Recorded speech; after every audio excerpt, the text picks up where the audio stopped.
সাবেক প্রধানমন্ত্রী দেশ থেকে পালানোর পর গা ঢাকা দেন আলোচিত MP barrister Suman. Barrister Suman সম্পর্কে জানার জন্য তার অ্যাসোসিয়েট আইনজীবী প্রিয়া জান্নাতুলের কাছে জানতে চাওয়া হলে প্রিয়া জান্নাতুল বলেন, আমি তো আর তার বউ লাগি না। দোস্ত, অন্যদিকে ডিপজলকে গ্রেপ্তারের দাবিতে বিক্ষোভ মিছিল শুরু হয় গাবতলী বাস টার্মিনালে।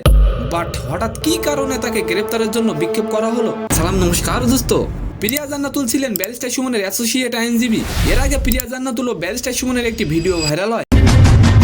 দোস্ত, কোটা সংস্কার আন্দোলনে ছাত্র সমাজের গণ অভ্যুত্থানে প্রধানমন্ত্রীর পদ থেকে পদত্যাগ করে ভারতে পালিয়ে যান শেখ হাসিনা। এরপর একের পর এক এমপি, মন্ত্রী ও দলীয় নেতাকর্মী সব আড়ালে চলে যায়। বাদ যায়নি এমপি সুমনও। তারপর থেকে ব্যারিস্টার সুমনের কোনো খোঁজ মেলেনি। তাই তার খোঁজ নেওয়ার জন্য তার অ্যাসোসিয়েট আইনজীবী প্রিয়া জান্নাতুলের কাছে তিনি কোথায় আছেন জানতে চাওয়া হলে তিনি বলেন, ব্যারিস্টার সুমন কোথায় আছে আমি জানি না। আমি তো আর ওনার বউ লাগি না। যদি ওনার খোঁজ পেতে চান তাহলে ওনার বউয়ের কাছে যান।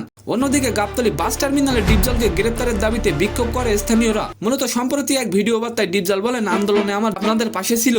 আমি তাদেরকে বলেছিলাম তোমরা যা, কোনো অসুবিধা নেই, যদি মরণ থাকে থাকবে। ডিপজলের এমন বক্তব্যের পর ডিপজলের উপর রেগে যান স্থানীয়রা বলেন ডিপজল যে কথাগুলো বলেছে সব মিথ্যা।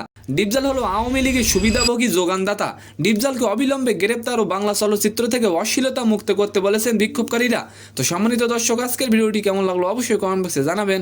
আর ভিডিওটি যদি ভালো লাগে অবশ্যই একটি লাইক দিয়ে আমাদের চ্যানেলটিকে সাবস্ক্রাইব করে দিবেন। ধন্যবাদ।